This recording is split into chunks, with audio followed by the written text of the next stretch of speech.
오늘 제목은 더 이상 졸지 말고 깨어있으라 라는 제목으로 여러분과 함께 은혜를 나누고자 합니다. 성경 구절을 제가 같이 보도록 하겠습니다. 다 보이시죠? 자, 같이 한번 읽으실까요? 이건 에베소서 5장 14절에 있는 말씀입니다. 그러므로 이루시기를 잠자는 자여 깨어서 죽은 자들 가운데서 일어나라. 그리하면 그리스도께서 너에게 비추시리라 하셨느니라. 이것은 제가 두 가지 말씀을 본문으로 뽑았습니다. 처음에 있는 말씀은 세상의 가치에서 깨어나라는 이야기입니다. 잠자지 말고. 두 번째는 또 다른 이야기입니다. 먼저 읽도록 하겠습니다. 내가 떠난 후에 사나운 이리가 죄송합니다. 내가 떠난 후에 같이 읽겠습니다. 사나운 이리가 여러분에게 들어와서 그 양떼를 아끼지 아니하며 또한 여러분 중에서도 제자들을 끌어 자기를 따르게 하려고 어그러진 말을 하는 사람들이 일어날 줄을 내가 아노라. 이것은 교회 내에서 희석된 말씀을 전하는 그것에 대한 경고의 말씀이죠.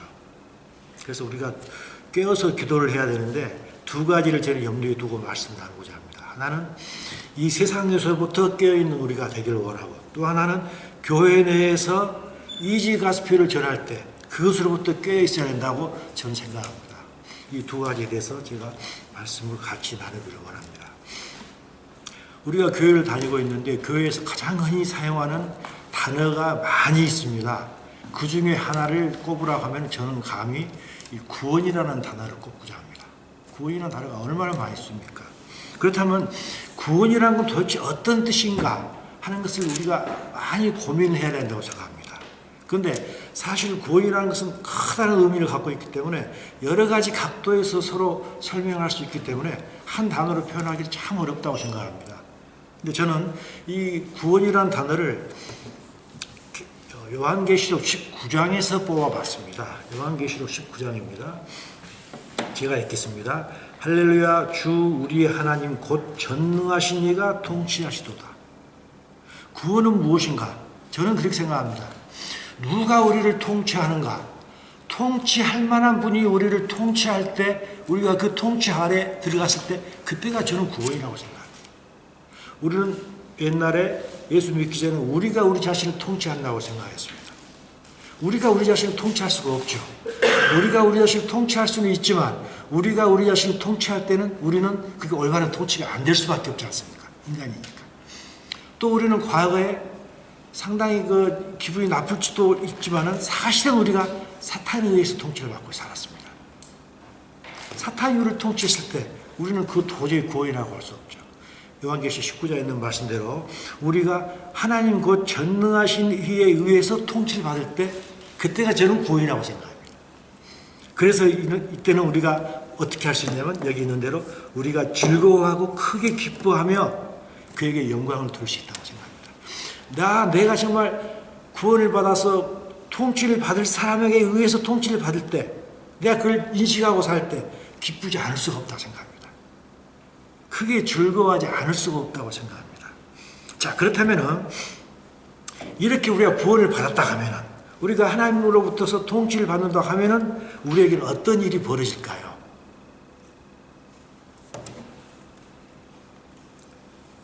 이건 고린도후서 5장 17절에서 답이 나와 있다고 저는 생각합니다. 물론 이렇게 온전한 답은 아니겠지만 그 답의 일부라고 생각합니다.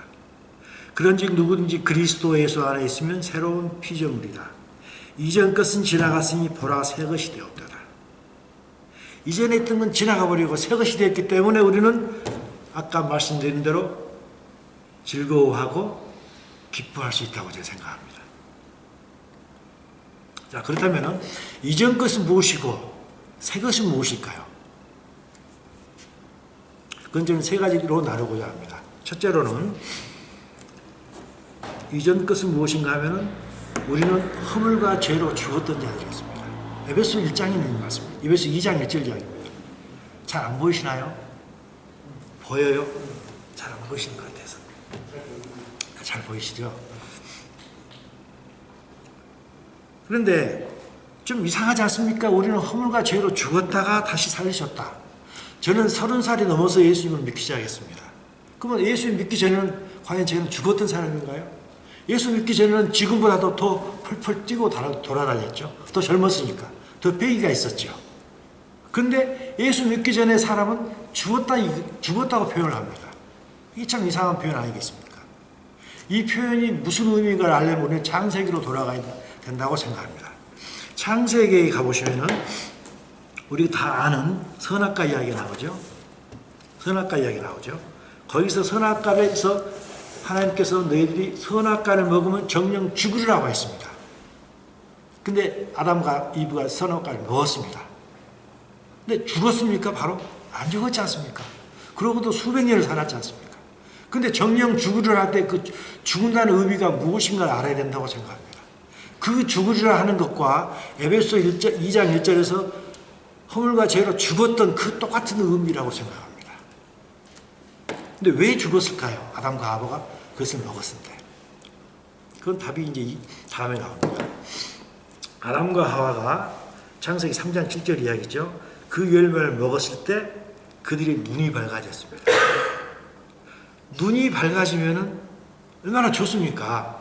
밝아져야 되잖아요. 근데 그걸 못 먹겠습니다. 하나님께서. 먹으면 죽으리라 해서 절대 못 먹겠습니다. 왜 그랬을까요? 눈이 밝아지고는 말미암아 아담과 하와는 하나님을 얕보기 시작한 겁니다. 하나님만 다 보이는 게 아닙니다. 나도 눈이 밝아졌잖아요. 사탄이 그랬잖아요. 사탄이 애당초에 루시퍼였는데 루시퍼가 자기 눈이 밝아져가지고 자기가 참 좀 천사 중에 가장 뛰어난 천사인 줄 아니까 교만해졌지 않습니까? 사탄이 이걸 이용합니다. 그래서 사탄은 이걸 먹게 했던 거죠. 먹어서 눈이 밝아지니까 교만하게 된 겁니다. 그래서 하나님께서는 하나님도 알고 사탄도 알았습니다. 사탄은 이걸 이용했던 것이고 하나님께서는 이걸 알았기 때문에 못 먹게 했던 것입니다. 왜? 먹으면 눈이 밝아져서 인간이라는 존재는 눈이 밝아지면 하나님을 대적하는 존재가 라는 걸 알았기 때문에 하나님께서 못 먹게 한 것입니다. 그래서 정령 죽으리라 했던 것입니다. 근데 그걸 먹음으로 죽지는 않았는데 죽으리라 했다는 그 의미가 뭐냐면 먹음으로 말미암아 하나님으로부터 교만해져서 쫓겨남을 당해가지고 하나님의 교제가 떨어진 상태입니다. 하나님과 교제가 떨어진 상태를 하나님께서 죽은 자라고 표현했던 것입니다. 그래서 예수 믿지 않는 자, 지금 모든 사람들이 살아서 잘 움직이고 잘 행동하고 살지만 하나님 보시기에는 다 죽은 자가 되는 것입니다. 그래서 저희들도 예수 믿기 전에는 허물과 죄로 죽었던 자들이었습니다. 근데 예수를 믿음으로 말미암아 하나님 아버지를 알게 되어서 하나님과 교제를 다시 하게 됩니다. 이제 살게 된 것입니다. 그래서 에베소 2장 1절에 있는 너희가 허물과 죄로 죽었던 너희를 예수가 믿음으로 우리가 이제 살려낸 것입니다. 이것이 첫째인 것입니다. 첫째. 그래서 우리는 과거에 영적으로 죽었던 자였는데 이것이 과거의 것입니다. 이제 새 것이 되었도다. 영적으로 살아난 겁니다. 그래서 하나님과 교제를 하게 된 것입니다. 다른 말씀으로 드린다면 하나님의 생명을 애당초에는 받았었는데 하나님과 교제가 멀어짐으로 말미암아 생명이 없어졌는데 이제 다시 하나님의 생명이 들어온 겁니다. 그래서 살아난 것입니다. 이것이 에베소 2장 1절에 있는 말의 해석이 되겠습니다. 그래서 우리는 과거에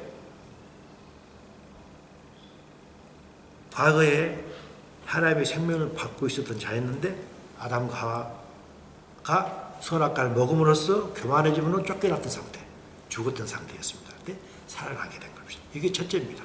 두 번째, 또 우리가 과거에는 어떤 상태였을까요?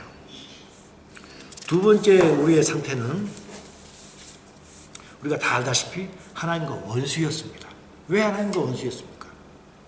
사탄과 짝짝꿍했기 때문입니다. 하나님과 원수였죠. 하나님의 자녀였는데 하나님의 자녀에서 사탄의 종으로 변해버렸습니다. 그래서 하나님께서는 우리가 예수 그리스도를 믿고 난 후에는 사탄의 자녀에서 사탄의 종에서 이제는 하나님의 아들로 하나님의 자녀가 되는 것입니다. 그래서 과거의 것은 사탄의 종이었는데 이제 하나님의 자녀가 된 겁니다. 하나님의 아들이 된 겁니다. 그런데 우리는 오해를 하는 수가 너무 많습니다. 하나님은 아버지고 우리가 아들이라고 하면 우리는 아들이기 때문에 하나님께 기도만 하면 다 들어주신다. 물론 맞습니다. 우리가 올바른 기도를 하면 하나님께서 반드시 들어주십니다. 하지만 하나님께서 나는 너의 아버지가 되고 너는 나의 자녀가 됐다고 했을 때 하나님의 생각은 그 생각보다는 내가 너의 아버지고 너가 나의 자녀면은 너하고 나아가는 비슷한 동격이 되어야 된다. 우리가 아들은 나의 생명을 갖고 있는 자 아닙니까? 그래서 내가 거룩하니까 너도 나와 같이 거룩한 자가 되라는 그런 의미가 다분히 있는 것입니다.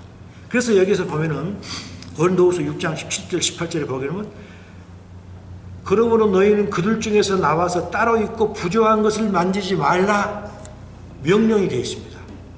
그리고 그리하면 and 우리 영어 알잖아요. 뭐하라 and 그리하면 내가 너희 아버지가 된다고 했습니다.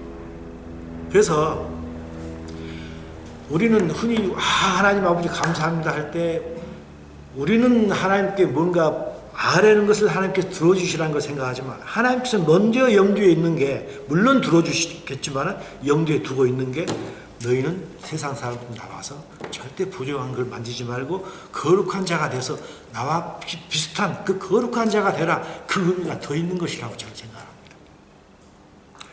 어찌됐든 우리는 이제 점점 하나님을 닮아가는 자가 돼가지고 하나님의 자녀가 됐습니다. 과거에는 사탄의 종이었습니다. 이제 하나님의 자녀가 됐습니다. 그 다음에 세 번째는 우리가 어떤 존재였습니까? 우리가 다 아는 이야기입니다. 우리는 영원히 불못 가운데 빠져서 영원히 죽을 존재였습니다. 그렇지만 이제는 예수를 믿게 됨으로 말미암아 예수님 재림하실 때 우리는 부활되거나 휴거가 될 겁니다. 그래서 그분과 함께 영원히 성경에 있는 그대로 이야기하자면 요한계시록 20장에 있는 것 같이 천년왕국에 살고 그 다음에 21장에 있는 것 같이 새하늘 같은 땅에서 사는 거 영원히 살게 될 것입니다. 이게 과거의 이야기고 이제는 새로운 사람으로 변화된 세 가지 이야기입니다. 첫째는 우리가 하나님과 교제가 끊어서 죽었던 자였는데 다시 살게 될 뿐 아니라 우리는 하나님과 우리가 아버지와 아들의 관계가 됐고 이제는 아버지의 아들이기 때문에 영원히 살아서 하늘나라에서 영원히 하나님과 사는 그런 존재가 되었습니다. 그런데 우리는 예수를 믿는 그리스도인이라고 합니다. 근데 우리는 그리스도인이라고 하면서도 예배당만 떠나면은 우리의 대화가 많은 부분이 세상거리로 너무너무 충만해 보입니다. 우리가 살아갈 때 우리의 소망은 마지막 세 번째 이야기했던 거 아닙니까? 우리는 하나님께서 약속하신 말씀인 예수의 재림하실 다시 오실 것과 부활과 휴거와 천국과 영생에 전혀 무관심한 채 이 세상이 모든 것 같이 살아가는 수가 너무 많이 있는 것 같습니다. 그렇게 믿지 않는 자와 동일한 말과 행동과 그런 삶을 산다면 과연 우리는 예수 그리스도 안에 있으면 우리가 새로운 피조물을 했는데 새로운 피조물이 될까라는 생각을 장중하게 됩니다. 실제로 교회를 끝나고 나서 예배 끝나고 나서 티타임 할 때도 어떤 교회 가보면은 정말 그날 그 목사님께 주신 말씀 가지고 많은 큐티를 나눕니다. 너무 보기 좋습니다. 그런데 어떤 교회 가면은 예배 끝나버리면 즉시 세상 이야기로 돌아가 버립니다. 너무너무 한탄스러울 때가 너무너무 많이 있습니다. 자, 그렇다면은 우리는 이런 세 가지 변화가 됐습니다. 이런 약속을 가지게 됐습니다. 그런 이 약속을 가진 우리는 어떻게 살아야 될까요? 고린도후서 6장 17절 18절 지금 여기 있는 이야기 있지 않습니까? 그러죠? 근데 고린도후서 6장 17, 18 떠나서 바로 고린도후서 7장에 가게 되면은 이 약속을 가진 우리는 어떻게 살아야 되는가를 바로 사도 바울이 이야기를 하고 있습니다. 고린도후서 7장 1절입니다. 그런즉 사랑하는 자들아 이 약속을 가진 우리는 여기서 우리가 동그라미 쳐야 될 게 하나님을 두려워하는 가운데입니다. 하나님을 두려워하는 가운데 거룩함을 온전히 이루어 육과 영의 온갖 더러운 곳에서 자신을 깨끗하게 하자라고 상당히 강한 말투를 사도 바울이 우리에게 쓰고 있습니다. 두려워하는 가운데 거룩함을 온전히 이루자라고 이야기하고 있습니다. 그런데 이거하고 똑같은 말씀을 우리 베드로 선생님께서 또 하고 계십니다. 베드로 전서 1장 16절 19절 이야기입니다. 거기 가보시면은 거의 내용이 비슷합니다. 기록하였을 때 내가 거룩하니 너희도 거룩할지어다. 내 아버지가 거룩하니 아들도 거룩해야 된다는 당연한 말씀을 하고 있는 것입니다. 그러면서 외모로 보시지 않고 각 사람의 믿음대로 심판한다고 되어 있지 않습니다. 각 사람의 행위대로 심판한다고 되어 있습니다. 물론 우리는 믿음으로 구원받았습니다. 우리 그리스도인들도 하나님 앞에 심판대에 섭니다. 다 알고 있는 사실 아닙니까? 그때 무엇으로 심판받느냐? 각 사람의 행위라고 되어 있습니다. 이 구절만 이렇게 되어 있는 게 아니라 성경에 여러 군데 많이 있습니다. 왜냐하면 믿음이 정말 있으면 행위가 나타날 것이기 때문입니다. 그런데 우리는 간혹 주여 주여 하지만 행위하고 전혀 다른 삶을 사는 경우가 많이 있습니다. 그래서 행위대로 심판하시를 이를 너희가 아버지라고 부른즉 나그네로 있을 때를 두려움으로 지내라. 이전에도 두려워하라 했죠. 하나님은 두려워하는 가운데. 여기도 똑같은 이야기입니다. 두려움으로 지내라. 왜냐하면은 너희가 알거니와 너희 조상이 물려진 헛된 행실에서 대속함을 받은 것은 금이나 금같이 없어질 것으로 된 것이 아니요 오직 흠없고 점없는 어린 양 같은 그리스도의 보배로운 피로 된 것이기 때문이래. 왜? 하나님께서 예수님을 자기 자신의 독생자 아들을 죽여서 우리를 구원해 줬기 때문에 하나님은 그만큼 우리에게 더 원하신다 이겁니다. 그렇기 때문에 너희가 있을 때 이 세상을 나그네로 살 때 두려움으로 하루하루를 정말 내가 더욱더 거룩한 자가 되어야 될 건데 거룩한 자가 되어야 될 건데 왜? 하나님께서는 우리의 행위대로 심판하신다 하기 때문입니다. 지금 여기는 없는 이야기지만 누가복음 13절 누가복음 한번 보시겠습니다. 누가복음 13장입니다. 누가복음 13장 23절입니다. 제 책으로는 118페이지입니다. 신약성경 누가복음 13장 23절 22절부터 제가 먼저 읽겠습니다. 예수께서 각성 각촌으로 다니사 가르치시며 에루살렘으로 여행하시더니 이제 예수님께서는 죽으시기 위해서 에루살렘을 향해서 쭉 걸어가고 있습니다. 그때 말씀하십니다. 혹이 여짜오되 주여 구원을 얻는 자가 적으니까 저희에게 이르시되 좁은 문으로 들어가기를 힘쓰라. 내가 너희에게 이르노니 들어가기를 구하여도 못하는 자가 많으리라. 어떤 사람이 물어봤습니다. 구원을 얻은 사람이 적을까요? 물론 이 구절을 이해하기 위해서는 그 전 구절을 이해해야 됩니다. 근데 그걸 시간이 없으니까 빼겠습니다. 구원을 얻는 자가 적습니까? 하니까 예수님께서 적다 많다 같다부터 말하지 않았습니다. 대신에 답변을 어떻게 하셨냐면 좁은 문으로 들어가라고 했습니다. 구원을 얻는 게 적다는 소리입니다. 자, 누가복음 표심geb에 누가복음 17장으로 한번 보시죠. 누가복음 17장 33절 35절입니다. 누가복음 17장 33절 35절 제가 읽겠습니다. 롯의 생각하라. 무릇 자기 목숨을 보존하고자 하는 자는 잃을 것이요 잃는 자는 살리라. 내가 너희에게 이르노니 그 밤에 두 남자가 한 자리에 누워 있는데 하나는 데려감을 당하고 하나는 버려둠을 당할 것이요 두 여자가 함께 배를 갈고 있음에 하나는 데려감을 당하고 하나는 버려둠을 당할 것이다. 무슨 이야기냐면 33절에 롯의 처를 생각하라 했습니다. 롯의 처는 어떤 사람인가요? 소돔과 고모라 성에서 누군가의 손에 의해서 끌려져 나온 사람입니다. 끌려져 나와가지고 절대로 뒤를 돌아보지 말고 도망가라고 천사들이 이야기했음에도 불구하고 롯의 처는 자꾸 뒤로 돌아다녔습니다. 왜 그랬습니까? 소돔과 고모라 성에 살았던 적이 너무 좋았던 것입니다. 그래서 그 좋았던 것을 정말 잃어버리기 싫어서 자꾸 뒤를 돌아다봤습니다. 그러자 그가 어떻게 됐습니까? 롯의 처를 생각해라. 롯의 처는 우리가 알다시피 소금기둥이 됐잖아요. 소금기둥. 소금은 썩지 않는 것입니다. 영원히 썩지 않는 그 수치스러운 대명사가 되어버린 것입니다. 우리도 그럴 수 있다고 생각합니다. 우리도 세상에 살다가 세상 밖으로 나가가지고 그리스도 예수 안으로 들어간다 하는데 어찌 보면 세상과 그리스도 사이에 끼어 있는지도 모릅니다. 소돔과 고모라 성에서 빠져 나왔는데 그러니까 자꾸 소돔과 고모라 성을 바라보는 롯의 처와 같이 세상에 계속 그리워서 정말 하나님이 두려워서 교회는 가는데 세상 살아갈 때는 교회 밖에 살아갈 때는 자꾸 옛날에 있었던 그 세상적인 정령이 그리워서 그것만 바라보고 주일날만 싹 잡아서 가고 예배보고 그런지도 모릅니다. 그래서 롯의 처를 생각을 했습니다. 그래서 구원을 받는 이가 적으니까 그러니까 예수님께서 그랬잖아요. 좁은 문으로 들어가라. 그랬습니다. 그래서 이런 약속을 가진 우리는 어떻게 살아야 됩니까? 여기 있는 대로 거룩하게 살아야 된다고 생각합니다. 근데 거룩하게 살아야 되는데 어느 정도로 거룩하게 살아야 되느냐? 두려워하면서.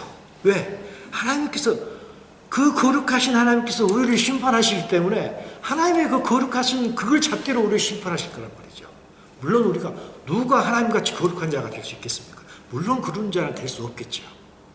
자, 그러면 우리가 거룩하면 우리가 보는 거룩함, 하나님의 거룩함을 떠나서 우리는 도저히 될 수 없으니까 우리 편에서 어떤 사람이 될 때 하나님 편에서 볼 때 너는 거룩한 자라고 쳐줄까요? 그게 너무너무 중요하지 않습니까?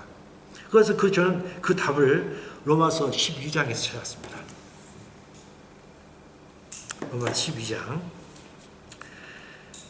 로마서 12장 1절 2절입니다. 제가 읽겠습니다. 그러므로 형제들아 내가 하나님의 모든 자비하심으로 너희를 권하노니 너희 몸을, 이 몸이라는 데다가 동그라미를 쳐놓으면 좋을 거라 생각합니다. 너희 몸을 하나님이 기뻐하시는 거룩한 산 제물로 드리라.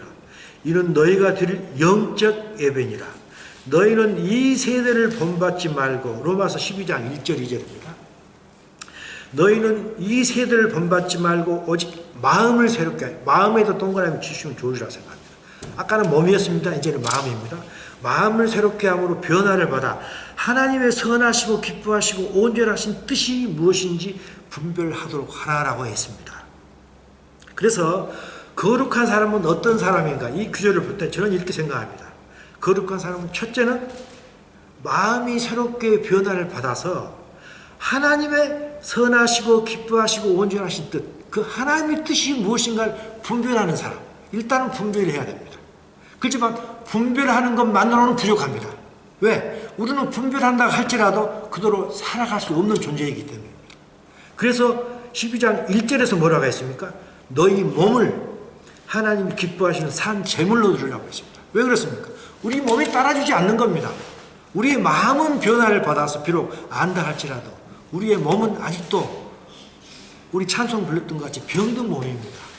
하나님 보실 때 병든 몸이기 때문에 우리가 마음은 있다 할지라도 몸이 따라가지 못합니다. 그래서 너희 몸을 하나님이 기뻐하시는 거룩한 산 제물로 드리라고 했습니다.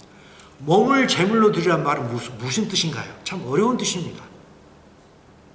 이 뜻을 해석하기 위해서 제가 고른 다른 구절이 있습니다. 그게 골로새 3장 이야기입니다. 골로새 3장. 응? 여기 안 나와.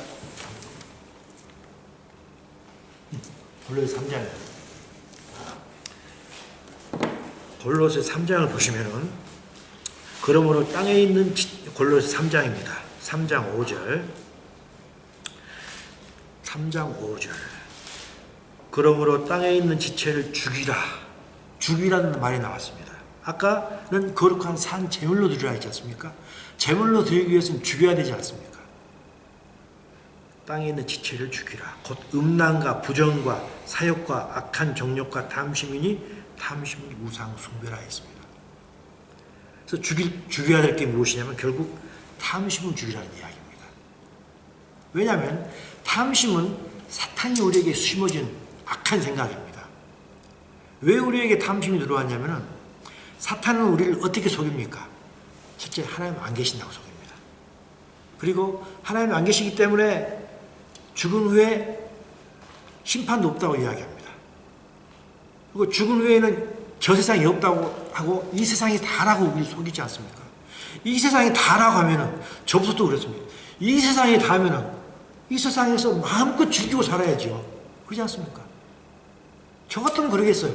이 세상이 다라면 돈 얼마나 많이 벌어가지고 정말 남의 거 훔쳐서라도 재밌게 살아야죠. 그리고 딱 죽어버리면 끝나지 않습니까? 사탄이 속이지 않습니까? 근데 우리는 지금까지 그렇게 살아왔죠. 근데 그건 거짓말이지 않습니까? 그래서 열심히 살고 재밌게 살려면 탐심이 있어야 되는 거 아닙니까? 뭘 많이 벌어야죠. 그게 탐심 아니겠습니까? 그래서 돈도 많이 벌고 나쁜 것도 마음껏 해버리는 거. 음란과 부정과 사욕과 악한 정욕 이거 마음껏 채워가는 게 우리의 과거의 생활이었고 사탄이 줬던 거 아니겠습니까?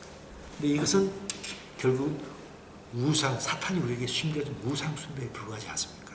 그래서 이걸 죽이라는 게 바로 첫째가 땅에 있는 지체를 죽이라, 이것입니다. 근데 이걸 땅에 있는 지체라고 그랬습니다. 우리의 지체라고 한 겁니다. 지체. 이 지체는 우리가 팔을 떼낼 수가 없잖아요. 어떻게 아파서 내 팔을 떼냅니까?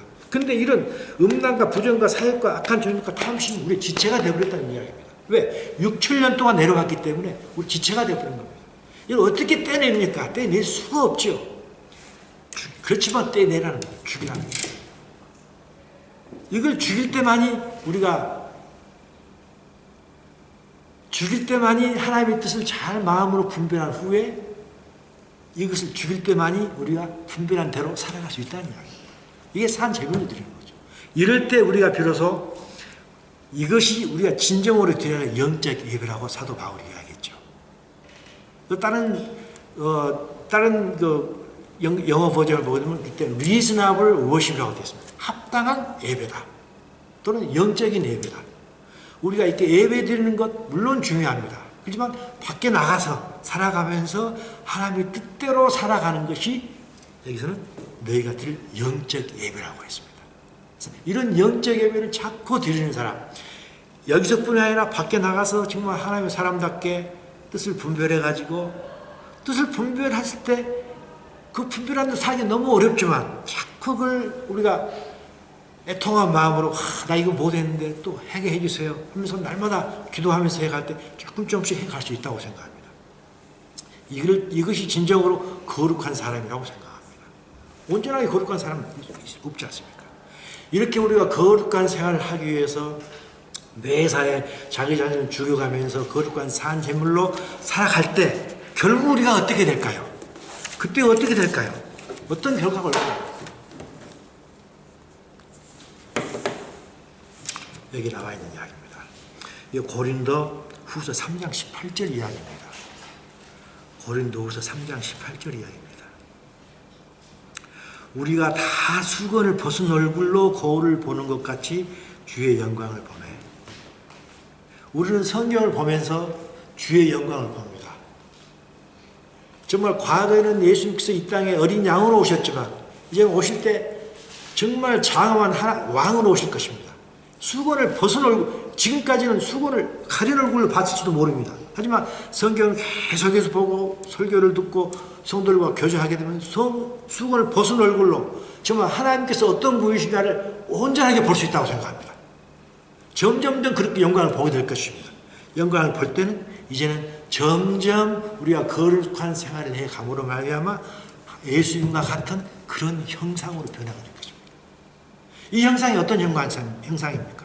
이 형상은 애당초에 하나님께서 인간을 창조하실 때 우리를 어떻게 창조했습니까? 하나님의 모양과 형상으로 창조했지 않습니까? 근데 우리는 다 잃어버렸습니다. 이제는 다시 예수 그리스도를 말미암아 다시 그 형상을 찾을 수 있게 된 겁니다. 이게 하나님께서 우리를 구원하신 목적입니다. 왜? 우리 이 형상을 우리가 갖고 있지 않으면 우리가 비록 천국에 간다 할지라도 천국은 어떤 곳입니까? 우리는 흔히 천국은 막연히 좋은 곳이라고 생각합니다. 물론 좋은 곳이죠. 하지만 그게 왜 좋은 곳이냐면 그 천국은 하나님의 통치가 이루어지는 곳이기 때문에 좋은 곳입니다. 그렇다면 우리가 이 땅에서 하나님의 형상으로 변화되지 않은 상태에서 거기를 들어가게 되면 다른 사람들은 다 하나님의 형상이 있는데 자기가 들어갈 수 있습니까? 들어갔다가도 내 스스로 나와버립니다. 이게 마태복음에 있는 이야기입니다. 마태복음 있죠. 잔치를 배설했는데 보니까 그 잔치에 맞는 옷을 입고 있지 않은 사람이 와서 쫓아내는 이야기였죠. 그 이야기입니다. 우리가 비록 어떻게 해서 잘못해가지고 천국에 갔다 할지라도 내가 초라한 옷을 입고 있으면 어울리지 않잖아요. 있을 수가 없죠. 하나님께서 너 나가라 하기 전에도 내가 어울리지 않아서 있을 수가 없을 것입니다. 왜? 하나님의 모양과 형상으로 변화되지 않았기 때문에. 그래서 하나님께서는 여기 있는 것 마찬가지로 그와 같은 형상으로 변화하여 영광에서 영광에 이르니 하나님 예수 그리스도의 영광으로 이른다. 그 이야기입니다. 곧 무엇으로 하는가? 우리는 주의 영이 있기 때문에 이게 가능한 겁니다. 주의 영이 있기 때문에 하나님의 영이 성령께서 늘 우리를 인도하여 주시고 우리는 그렇지만 살지 못합니다. 하지만 그럴 때마다 하나님께서 다시 도와주시고 영으로서 도와주시고 쓰러지고 도와주고 계속 하다가 보면 조금씩 변화돼 가지고 주의 영으로 말미암아 결국에는 하나님과 같은 비슷한 형상으로 애당초 바쳤던 하나님의 모양과 형상을 다시 회복하게 됩니다. 이게 하나님께서 우리를 구원하신 목적이라고 저는 생각합니다. 물론 가장 마지막 목적은 하나님과 같이 사는 거죠. 하지만 살기 위해서는 우리가 하나님의 모양과 형상을 다시 회복해야지 살 수 있는 거 아니겠습니까? 지금은 우리가 다 알다시피 과학이 너무너무 발달한 시대입니다. 약 1800년대 1차 산업혁명이 있었습니다. 영국에서 있었죠. 그래가지고 공장에서 대량으로 물건을 생산했습니다. 그러다 보니 사람들이 살기 편해졌습니다. 그래서 1850년경에 찰스 다윈이 진화론을 발표했습니다. 살기가 좋아지니까 하나님의 대적하는 게 벌써 나온 것입니다. 진화론을 발표했습니다. 그로부터서 제2차 산업혁명, 3차 산업혁명, 지금은 4차 산업혁명 시대입니다. 다 알고 계시잖아요. 인공지능 시대입니다. 하나님께서 우리에게 주신 지능보다 어쩌면 인간이 만든 그 지능이 더 뛰어난지도 모릅니다. 그러죠? 그래서 지금은 하나님의 주권인 그 남자와 여자의 그런 뭐 구분도 없고 하나님의 고유 권한이 어떤 생명까지 내다보는 그런 시대가 되어버렸습니다. 하나님이 정말 무시당하는 시대에 있고 악함이 최고조에 당한 시대에 있습니다. 이때 우리가 하나님의 모양과 형상을 가지고 살아간다는 건 정말 바보 같은 짓입니다. 그러죠? 남들이 볼 때 이상한 놈이라고 할 겁니다. 그리고 또 인간이란 너무나 연약한 존재입니다. 우리는 누구나 어떤 공동체에 속하기를 원합니다. 연약하기 때문에. 외로움이라는 게 얼마나 그 독방은 죄수들, 가장 악한 죄수들은 독방에 준다 하지 않습니까? 외로움을 당하면. 외로움이라는 게 얼마나 인간에게 참기 어려운 그런 것인지 모릅니다. 그래서 우리 인간은 너무나 외로운 걸 싫어하기 때문에 어떤 집단에 속하고 싶은데 이 세상엔 하나님을 무시하는 그런 집단이 되어버렸습니다. 어떻게 해야 될까요? 너무 힘든 세상에 살고 있습니다. 영적 분별이 너무나도 절실한 시대라고 생각합니다.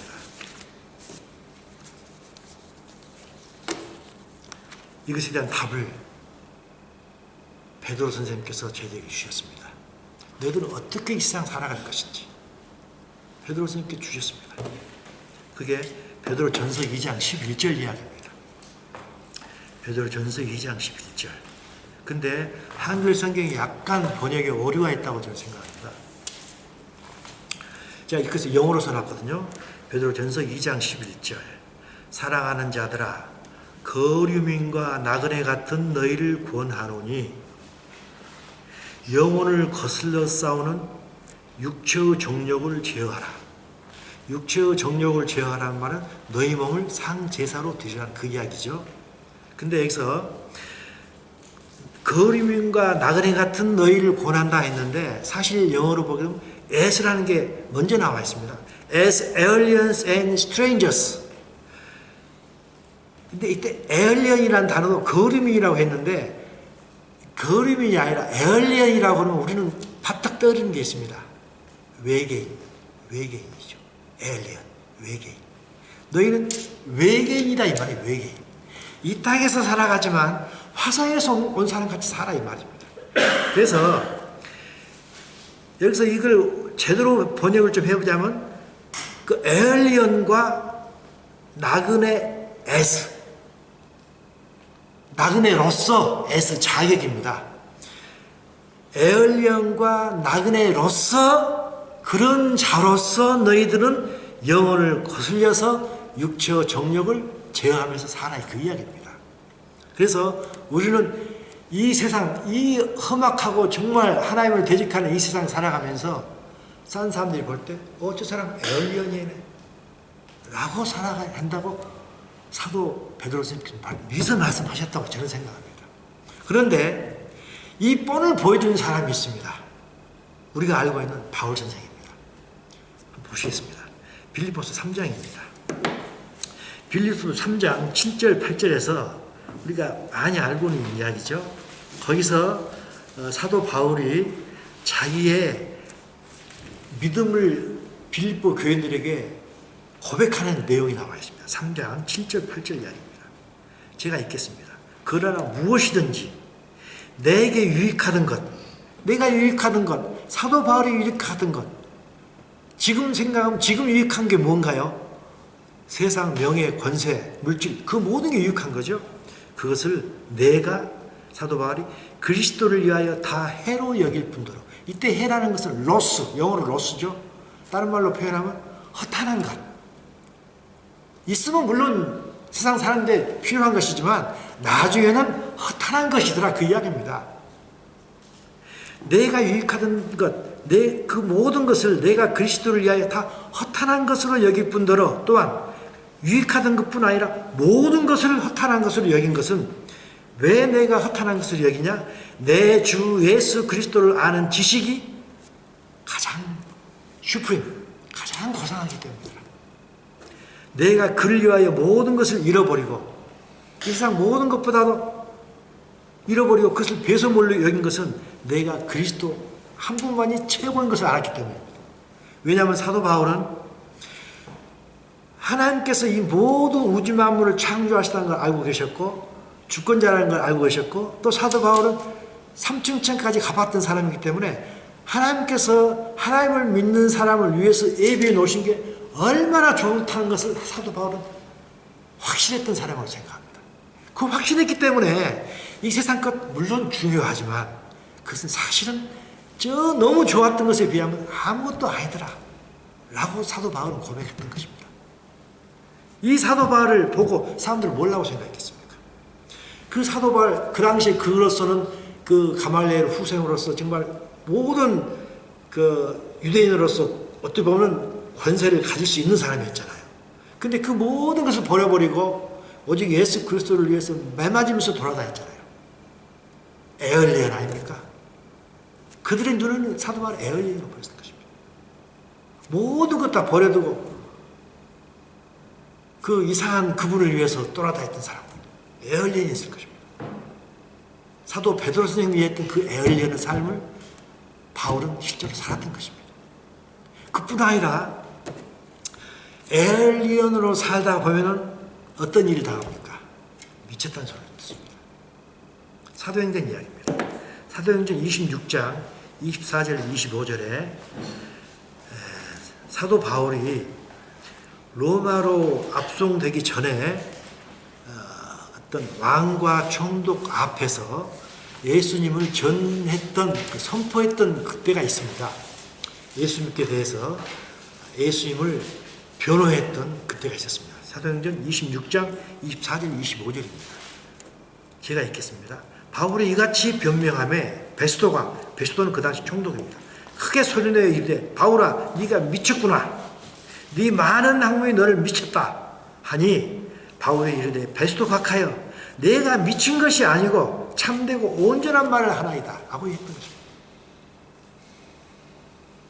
사도 바울은 예수님에 대해서 하나님께서 직접 주신 그 계시로 말미암아서, 그리고 또 하나님의 은혜로 삼칠체를 갔다 온 그 은혜로 말미암아서 모든 것을 알았기 때문에 그것을 이야기하면 사람들이 미쳤다고 말할 수밖에 없죠. 그들의 눈에는 전혀 보이지 않는데 그걸 이야기하고 다니 미쳤다고 할 수밖에 없지 않습니까? 또 그런 사람이 또 있습니다. 누군가요? 우리 믿음의 조상 아브라함이죠. 아브라함은 75세 때 갈대아 우르를 떠나가지고 천몇백 킬로를 떠나가지고 우여곡절을 통해서 가나안 땅으로 들어왔습니다. 가나안 땅으로 들어왔는데 75세입니다. 75세면은 그 당시에 아브라함 나이에 75세면 상당히 나이 먹은 축에 속합니다. 왜냐하면은 우리는 흔히 생각할 때 아브라함 시대 때에도 아이를 낳는 나이가 한 70살쯤 되지 않을까라고 은근히 생각합니다. 근데 그러지 않습니다. 성경 자세히 보시면 11장, 창세기 11장 보시면 그 당시에 아브라함 또래들이 자식을 낳았던 나이는 30대입니다. 30대 나이를 다 낳았던 겁니다, 아이들. 근데 아브라함 75세 때도 아이가 없었던 거예요. 그러니까 이제 거의 실망 단계입니다. 그렇지 않겠습니까? 근데 하나님께서 뭐라 하겠습니까? 하나님께서 아브라함을 불렀습니다. 별을 보여주면서 네 자식이 저렇게 많을 거라고 이야기했습니다. 별이 수도 없이 많잖아요. 근데 네 자식이 저렇게 많을 거라고 했으니 아브라함은 지금 한 명도 없는데 나이가 75세나 됐는데 믿을 수가 있겠습니까? 도저히 안 믿기죠. 근데 아브라함 그걸 믿었다고 했습니다. 물론 그것을 믿게 되는 배경이 있습니다. 하나님께서 그냥 갑자기 나타나시고 가지고 이렇게 한 게 아닙니다. 하나님께서는 이 말씀을 아브라함이 하나님의 말, 되지도 않은 말을 믿게 하기 위해서 여러 가지 사건을 그 전에 여러 번 해주셨습니다. 하나님을 믿도록 해주신 사건이 여러 번 있습니다. 물론 이 시간에 지금 시간이 없으니까 말씀 못 드립니다. 그리고 나서 믿게끔 해주신 배경 사건을 버리고 나신 후에 이것을 말씀하셔가지고 네 믿습니다 라는 말을 하게 됩니다. 그래서 이 말을 믿으니 이를 의로 여겼다 했지 않습니까? 도대체 남들이 볼 때 믿어지지 않는 말을 믿으니 의로 여겼다 했습니다. 미친 사람 아니겠습니까? 남들이 볼 때. 자, 그러면 우리는 누군가요? 우리는 제가 이거 읽겠습니다. 그리스도인은 그렇다면 우리는 무엇을 믿고 무엇을 소망하며 무엇을 바라보고 사는 자인가? 이걸 저는 이야기하고 싶습니다. 우리는 무엇을 믿습니까? 하나님의 말씀을 믿습니다. 약속의 말씀을 믿고 사는 자들입니다. 그렇다면 그 약속은 무엇인가요? 그 약속은 하나님께서 인간으로 이 땅에 예수라는 몸으로 오셨다는 것. 하나님이 인간으로 오셨다는 것. 믿어지지 않죠. 누가 그 믿습니까? 거짓말이죠. 그건 사실이지 않습니까? 그 다음에 예수 입을 통해서 우리의 모든 죄가 사해진다는 것. 믿기만 하면 사해진다는 것. 말도 안 되죠. 내가 죄 지었으면 내가 가서 감옥에 들어가야 되지 않습니까? 근데 내 죄가 사해진다는 것. 누가 봐도 믿겠습니까? 또 예수님께 죽었다가 살으셔가지고 하늘로 가셨는데 그 후에 다시 오신다고 합니다. 하늘나라에 가신 분이 다시 오신다는 거 안 믿어지죠. 누가 믿습니까? 다음에 예수께서 오실 때 죽은 자는 부활한다는 거. 죽었다가 다시 산다는 거 안 믿어집니다. 그리고 그 당시에 살아있는 사람은 휴고된다는 거 안 믿어지죠. 우리는 영원히 산다는 거. 그것도 킹덤 오브 갓, 흔히 말하는 천국 또는 킹덤 오브 헤븐. 정확히 말하면 천국이라는 게 킹덤 오브 헤븐이지만 우리는 흔히 천국 그러면 불교적인 개념을 갖고 있습니다. 죽어서 막연히 가는 곳. 근데 사실은 킹덤 오브 헤븐, 하늘의 왕국입니다. 하나님께서 이 땅에서 오신 뜻이 하늘에서 이루어진 것 같이 이 땅에 이루어지나이다 하지 않습니까? 하늘나라가 하늘에 있던 것 같이 하늘나라가 이 땅에 이루어지는 것. 누가 믿습니까? 다 안 믿어지는 것입니다. 근데 우리는 다 믿지 않습니까? 그것이 안 믿어진다면 그 그리스도인이 아닙니다. 그것이 믿어져야 됩니다. 그래서 우리는 미친 사람들이 것입니다. 그리스도인들은 남들이 볼 때 미친 사람들인 것입니다. 근데 우리가 너 좀 이상하다, 그런 미쳤다는 소리도 안 듣고 살아가는 삶에서 너 좀 에얼리언 같다, 외계인 같다, 우리하고 좀 상당히 다른 어떤 삶을 산다, 그런 외계인 같다는 소리도 전혀 듣지 않고 너 좀 미친 것 같다는 소리도 듣지 않고 살았을 때 과연 내가 진정으로 그리스도 예수 안에 있는 사람인가? 라는 것을 생각해 봐야 되지 않을까? 라는 생각이 좀 듭니다. 그래서 저희들은 이 세상에 살아가면서 너무 엄청난 인본주의 세상에 살아가면서 늘 깨어 있어야 될 것입니다. 왜? 이 땅에서 이 세상 조리에 흡수를 가지 않기 위해서. 그렇지만 또 하나가 있습니다. 제가 두 가지 본문을 냈지 않습니까? 또 하나 본문은 우리가 봤던 거죠. 다시 한번 제가 합니다. 이것은 교회 내에 있는 적입니다. 지금 우리는 교회 외부에 대해서 이야기했습니다. 교회 외부의 세상 풍조에 대해서 말씀드렸는데 이제는 교회 내부에 있는 이야기입니다. 사도 바울이 사도행전에서 사도행전 20장에서 이야기했죠. 에베소 교인들에게 이야기했던 이야기입니다. 사도행전 20장 29절 30절입니다. 에베소 교회는 어떤 교회인가요? 에베소 교회는 사도 바울이 3년 동안 다른 어떤 교회보다 가장 오랫동안 거기서 사람들을 가르쳤던 그런 교회입니다. 그런데 그 교회를 떠나오면서 사도 바울이 에베소 교인들에게 했던 말이 있습니다. 바로 이 말입니다. 사나운 이리가 여러분에게 들어와가지고 그 양떼를 여러분이죠 아끼지 아니하며 또한 여러분 중에서도 제자들을 끌어 자기를 따르게 하려고 어그러진 말을 하는 사람들이 일어날 줄을 내가 아노라. 교회 내에도 어그러진 말을 하는 사람들이 얼마든지 있다는 것입니다. 교회 외적으로도 너무너무 어지러운 세상이지만 사실은 교회 내적으로도 너무너무 어지러운 세상이라고 저는 생각을 합니다. 왜냐하면 너무 이지 가스펠을 전합니다. 사형리만 통과되면 넌 구원받았다 라고 감히 이야기합니다. 구원받은 사실 누구도 모릅니다. 물론 사형리 가지고 구원받을 수도 있습니다. 그렇지만 사형리 난 믿습니다 했을 때 다 구원받았다고 말할 수가 없죠. 지금 어찌 보면 너무너무 쉬운 복음을 전하고 있는 것 같습니다. 교회만 다니면 구원받은 것 같이 이야기를 합니다. 교회의 부흥을 위해서 하나님의 참된 복음이 너무 많이 왜곡됐다고 저는 생각합니다.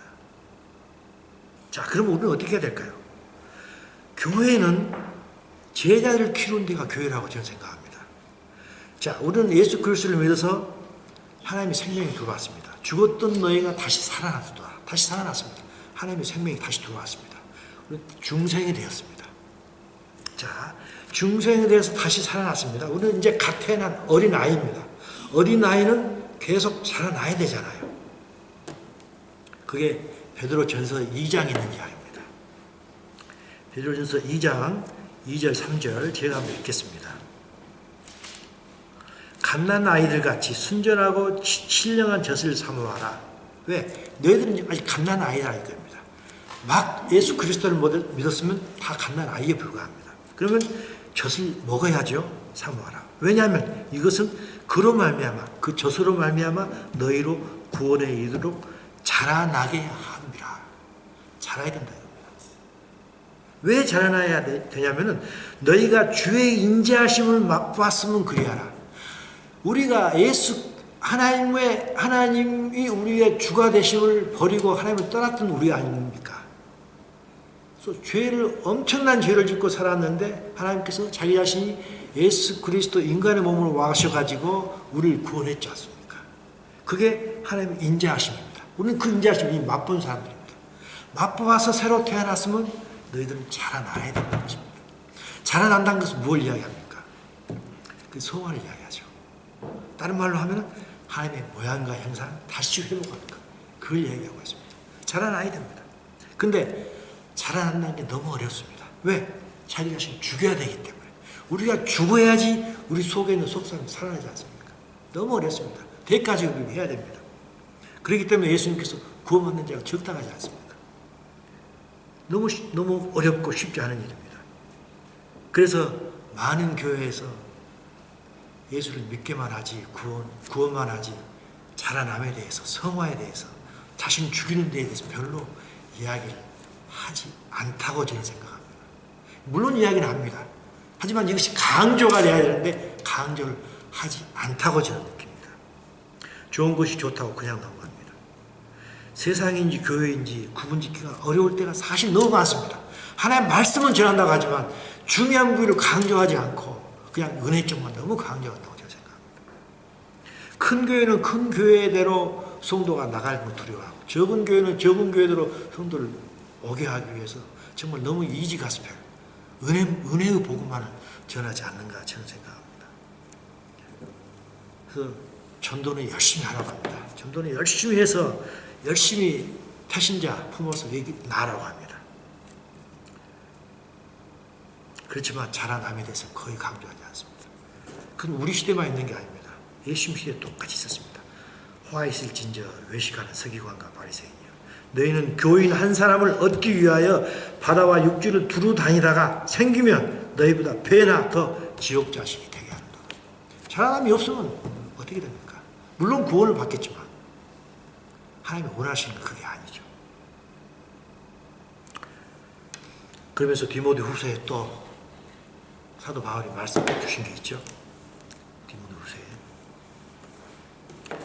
때가 이르니 사람이 바른 교훈을 받지 아니하며 귀가 가려워서 자기의 사욕을 따를 스승을 많이 두고 또 그 귀를 진리에서 돌이켜 허탄한 이야기를 따르리라. 진리, 정말 핵심인 진리에서 떨어져서 허탄한 이야기, 별로 중요하지 않은 이야기 자주 이야기하면서 교회만 오면 돼 하고 교회만 자꾸 오게 하고 정말 중요한 이야기를 하지 않습니다. 이사야 시대에도 똑같은 이야기가 있습니다. 너희가 내 앞에 보이러 온다고 했습니다. 우리가 하나님을 만나러 와야 되는데, 성전에 만나러 가야 되는데 하나님께 내 얼굴 살짝 보이기만 하고 있습니다. 내 앞에 보이러만 오니 누가 너에게 이것을 요구했느냐? 너희들 내 마당만 팝니다. 우리가 성전 마당이 있습니다. 성전 마당에서 물두멍이 있습니다. 그럼 손 씻습니다. 또 제사를 드립니다. 하지만 그 마당에만 있어야 될 게 아니라 성소에 들어가야 됩니다. 성소에 들어가서 하나님 말씀도 보고 기도도 해야 되고 지성소에 들어가서 정말 하나님과 만나야 됩니다. 그런데 우리는 성전 마당만 밟는 경우가 얼마나 많은지 모릅니다. 저는 교회를 탓하는 이야기는 절대 아닙니다. 저도 물론 교회를 너무너무 사랑합니다. 정말 교회를 사랑합니다. 안타까운 마음에서 말씀드리는 것입니다. 두 가지입니다. 교회 밖의 생활, 교회 안에서 또 어떤 너무 이지가스면 이것에 주위에서 껴있으면 안 돼요 생각합니다. 자, 결론을 짓도록 하겠습니다. 우리가 알다시피 우리는 인생에 주어진 시간은 70에서 80입니다. 모세 할아버지께서 말씀하셨죠. 우리 연수가 70이요 강건하면 80이다. 그런데 그 연수의 자랑은 수고와 슬픔뿐이다 했습니다. 그런데 그 연도가 신속히 간다고 했습니다. 우리가 날아간다고 했습니다. 우리의 경험이죠. 저도 이민 온 지 얼마 안 되니까 벌써 25년 다 돼갑니다. 날아갑니다. 그래서 뭐 어떻게 해야 됩니까? 이 날아가는 세월을 붙잡을 수 없고 어떻게 해야 됩니까? 우리의 나를 계수함을 가르쳐서 지혜로운 마음을 주라고 했습니다. 그 지혜로운 마음이 뭔가요? 바로 후에 있는 주의 노여움의 능력을 알며 주의 진노 두려움을 알라는 것입니다. 다시 말해서 하나님을 알라는 것입니다. 하나님 심판이 있다는 걸 반드시 알라는 것입니다. 왜? 그래서 우리가 이 날아가는 세월을 빨리 헛되이 버리지 말라는 것입니다. 똑같은 말씀을 사도 바울이 에베소 5장을 다시 똑같이 했습니다. 5장 15절 18절 제가 읽겠습니다. 그런즉 너희가 어떻게 행할지 자세히 주의하여 지혜 없는 자같이 하지 말고, 이제 금방도 지혜로운 마음을 주라고 했지 않습니까? 지금도 또 지혜란 말이 들어갔습니다. 우리는 정말 지혜로운 자가 돼요. 지혜 없는 자같이 하지 말고 오직 지혜 있는 자같이 해서 세월을 아끼라. 그러니까 모세도 똑같이 말하지 않습니까? 세월을 아끼라. 날아가는 세월입니다. 세월을 아끼라. 때가 악하니라. 지금 얼마나 악한 시대인가요? 다 알고 있는 시대입니다. 그래서 부디 너희가 어리석은 자가 되지 말고 주의 뜻을 이해하여서 주의 뜻이 무엇인가 잘 알아라. 술 취하지 말라. 이는 방탕한 것이니 오직 성령으로 충만함을 받으라. 술 취하지 말라는 말이 무슨 말인가요? 저는 술 자체를 해석하지 않습니다. 이 세상에 취하지 말라는 것입니다. 이 악한 세상에 취하지 말라. 이 세상 조류에 떠밀려가지 말라는 것입니다. 하나님의 뜻이 무엇인가 알아가지고 그 뜻을 가지고 그 뜻을 분별하고 마음으로 분별하고 몸으로 행하라는 것. 그것은 오직 성령 충만을 받을 때밖에 안 되는 것입니다. 그래서 바울 선생이 우리에게 지혜 없는 자같이 하지 말고 정말 어리석은 자가 되지 말고 지혜 있는 자가 돼서 이 세월 아끼면서 우리에게 주어진 어떤 시간이든지 참 아껴가면서 하나님의 뜻을 이루는데 우리의 모양과 형상이 하나님 것으로 다시 회복하는데 최선을 다하는 것입니다. 마지막 한 구절만 더 읽고 끝내도록 하겠습니다. 그때 예수님께서 말씀하셨습니다. 마태복음 25장 이야기입니다. 열천의 이야기입니다. 다 아는 이야기입니다. 그 지혜로운 자, 슬기로운 자 이야기하고 있습니다. 예수님께서 누구에게 이야기했습니까? 믿는 자들에게 이야기한 것입니다. 이 모든 이야기는 믿지 않는 사람한테 하는 게 아니고 교회한테 하는 이야기입니다. 교회를 다니되 지혜로운 자가 돼서 늘 껴있으라는 이야기입니다. 지혜 있는 자가 되겠습니까? 아니면 조는 자가 되겠습니까? 지금 이 시대는 인간적으로 볼 때 어찌 보면 최고적이 당한 시대입니다. 그러나 영적으로 볼 때 영적으로 또한 최고로 악한 시대입니다. 하나님의 기본적인 말씀을 무시하는 그런 시대입니다. 악한 시대에 떠밀려 다니겠습니까? 아니면 악한 시대를 거슬려서 예수님의 신부가 되기 위하여 지혜로운 처녀가 되겠습니까? 이 땅은 예수의 신부가 되기 위한 훈련장입니다. 신부 수업을 하는 곳입니다. 하나님의 거대한 왕국을 이어받을 상속자로서 후계자 훈련을 받는 곳입니다. 우리가 이 세상의 가치관을 거부하고 하늘의 가치관을 가질 때 우리는 비로소 예수님의 신부가 될 것이고 하나님 나라의 상속자가 될 것입니다. 무엇을 기준으로 사시겠습니까? 분명한 기준은 오직 성경밖에 없습니다. 성경밖에 없습니다. 성경 말씀이 우리 삶의 기준이 되지 않으면 우리는 항상 넘어질 수밖에 없습니다.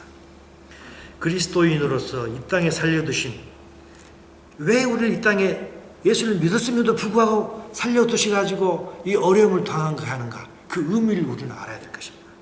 그 의미를 알 때 비로소 하나님께서 우리에게 요구하신 것 분명하게 깨달을 줄로 생각합니다. 그래서 우리가 이 땅에 살아가면서 정말 우리는 모두가 행복을 원하고 성공을 원합니다. 참 성공이 무엇이고 참 행복이 무엇인지 오직 그리스도 예수 안에밖에 없다고 저는 감히 단언합니다. 그래서 우리 모두가 늘 깨어서 정말 지혜로운 자가 되어서 참으로 성공하고 참으로 행복한 모든 그리스도인이 되기를 간절히 소망합니다. 아멘. 기도하고 끝내도록 하겠습니다. 하나님